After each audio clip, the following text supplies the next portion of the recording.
You are speaking over your life, and the way that you speak over your life determines how your life is going to go. So only speak positive about your life, okay? That's the first thing I want to say. So if this is your first time here, hello, my name is Aaliyah. I talk about all things manifestation, mindset, all of that good stuff. So if that's the type of content you enjoy, I would love to have you here. Let me know if you're coming back, if you like these types of videos, because that shows me that you enjoy these types of videos so I can make more of them. Let me know any suggestions, because listen, my brain is this small, okay? So like, I'm trying to think of more ideas, and I am, and they will come to me. So I intend that this video is going to help you and is going to provide you so much value so that you can apply it and it will actually change your life. And I intend that for every single one of you that watch this. So like I said right in the beginning of this video, understand that the way you speak over your life is how your life is going to be. This has been stated in biblical terms, in Quranic terms, in religious terms, in spirituality, in cults, in everything. In every type of major philosophy, religion, cult, there's always been some type of you speak value over your life. Whatever you assume and put your time and energy into is what your life is going to be like. I'll give you an example, right? Within the UK, there are a lot of people that listen to grime and drill.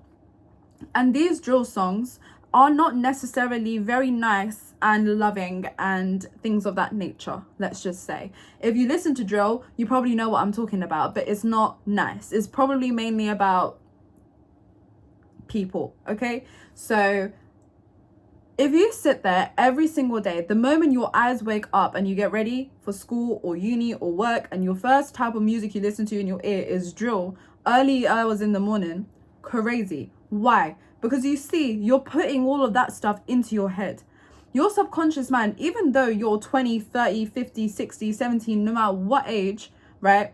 Just because you're not 7, your brain is still like a sponge. And whatever you listen to repetitively is what is going to become you. You're going to become that person. And you see, right? People that listen to certain types of music or read certain types of books or watch certain types of movies, they almost adopt that personality. Am I right? Or am I right? Like, you're trying to tell me people that listen to rap or hip hop don't have a certain style about them, right? The way that they dress, the way that they talk, the way that their mannerisms are, the types of music that they listen to, their inspiration, the types of role models that they have in life, the life that they have lived. Because the way that they have lived, the way that they've experienced life, they might find themselves resonating with these types of things. So they become that type of person. They become a slave almost to that identity, an identity that was created for you. Do you understand that?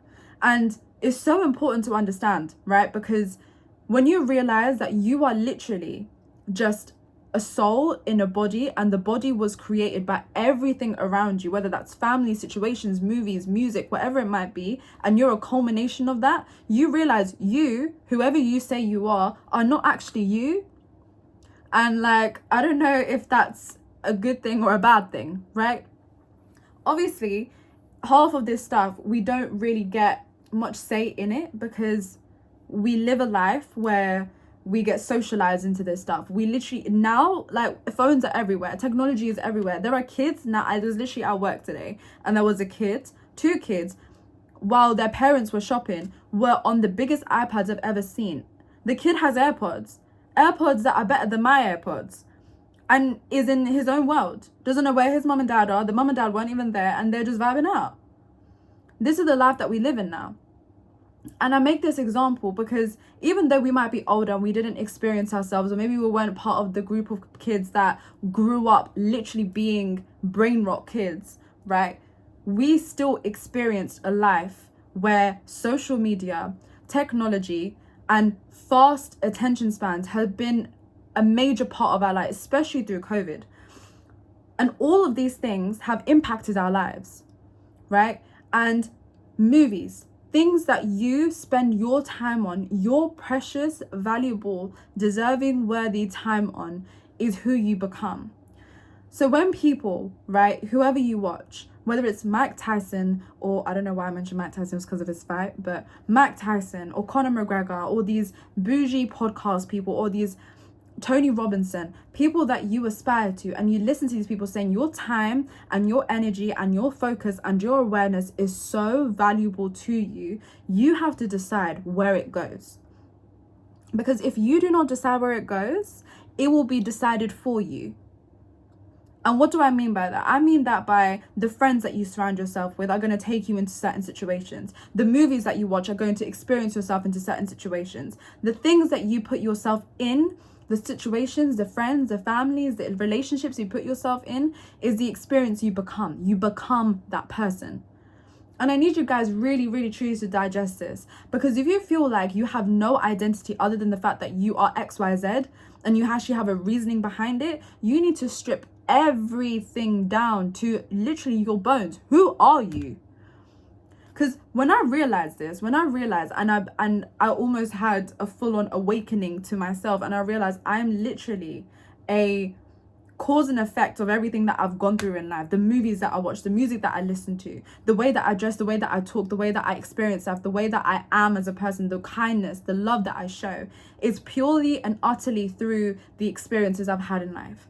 Now, I'm not saying that to say that the good things you experience, the good movies, the inspirational things that you take on in life is not valid, but understand where your attention goes. Because if every night you're sat there and you are watching horror movies and your body is in a state of adrenaline and in a state of stress and in a state of fear, and you go to sleep like that, how do you think your life is going to look like? You might think watching Conjuring 2 at 2 a.m. in the morning before you go to sleep is perfectly fine because it's Halloween and everyone's doing it. But you don't realize the impact that fear, that emotion is having on your brain. And now tomorrow you're going to feel a type of way because of the movie that you watch, and you don't even realize it. You don't even realize it because you're so dissociated from the fact that your energy is so influenced by the things that you are experiencing and what you are putting awareness on. I was listening to someone and it was like a post from a TikTok, right? And this one guy only watches comedy movies. And everyone was like, why do you only watch comedy movies? Like, you must like the genre. And he was like, no, because every night I go to bed laughing.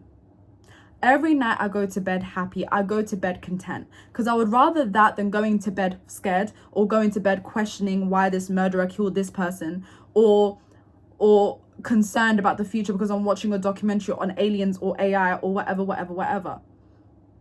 Now, in a world where we are so influenced by everyone else around us, right? We're literally slaves to everyone around us. It's hard because if it is Halloween, right? And we're sat there and every one of your friends is going around one house and we're going to watch X amount of movies because let's just watch it for the bands, right? Or for the fun of it. But you know that those types of movies aren't going to serve you. That means you can't be in a space with those people. That also makes you question the types of friends that you are around. Are these friends actually enriching your life? Are they growing you? Are they allowing you to open your mind up to different experiences? Are they actually valuing and putting value into your life? Because if they're not, then why are you there? And this is a tough conversation to be had. Because one thing that I realized is when I was at my lowest, when I did not love myself the most, when I did not care about my energy, when I did not care about my time, I had the most amount of friends. I would be going out left, right, center. I would have friends inviting me left, right, center to everything and anything. And where I'm at now, I don't even have someone that I can talk to every single day that I can call a friend. Now, people can look at that and be like, that's a very sad life, Aaliyah. But one thing I have learned is that when you up level in life, you shed people. You're like a fucking snake, okay? You shed layers and layers and layers of yourself. And those layers of yourself hold different people and different experiences and different clothing and different music and different movies. And you shed that. And it's a mourning process. But at the end of the day, you have to know that you are growing and you are becoming a new person. And in that new person, you are allowing yourself to dictate where your energy and your attention and your time goes. And there is nothing more valuable than that. If you sit there every single day and instead of scrolling on TikTok for 5 hours, but one of those 5 hours you sit there and you intentionally watch a podcast on business or watch a podcast on economics or watch a podcast on things that enrich you and make you happy and make you fulfilled, right? You're going to find yourself in that 1 hour, you're going to feel so much more better than spending 5 hours on a TikTok where you're brain rotting your mind away. Now, I'm not saying sit there like a robot and go ahead and just make your entire day about your entire life. We are human beings. We are allowed to have moments where we can be bored, where we are allowed to brain rot, where we can sit and watch some bullshit. I'm not saying cut everything out of your life, but do it in moderation. It's like anything that they say. If you're going to smoke a drug or take a drug, do it in moderation. Actually, I lied. Don't take it in moderation. Don't take drugs at all. I was talking about alcohol. If you're going to drink alcohol, drink it in moderation. Don't be going out every single day, chugging down 6-8 pints and coming down smacked. Don't do that. Do it in moderation. Even though it's bad, do it. Tiny bit, if you really want to. Because eventually you're going to realize, I don't even want to do this stuff anymore. So understand how valuable your time is. Because once you understand that, you're going to realize so much more about yourself. Ask yourself who you are. Why do you dress the way that you dress? Why do you talk the way that you talk? Why do you do the makeup the way that you do your makeup? Why do you do your hair the way that you do your hair? Why do you watch the things that you watch? Why? Ask yourself the question, why? Because when you start asking yourself why, you're going to have to come up with an answer. And if you don't have an answer, your brain and your body and your life is going to give you the damn answer. So ask yourself why and shed them damn layers. Because once you reach a point where you are bare and you're naked in the street and you have nothing left on your body and you're like, wow, I'm literally nothing. Guess how beautiful that is? Because guess what you are then? You are a blank canvas. And baby, you a painter. Baby, you a painter. You get your acrylic paint and your pencils and your Crayolas. It is Crayolas. Your coloring pencils, your little gel pens, wherever it might be. Your watercolors. And paint the life you want to live. Because that is fulfilling. That is commendable. That is someone that I am being. So take it from me. Ask yourself who you are. It's a scary question, but the most enriching and fulfilling one.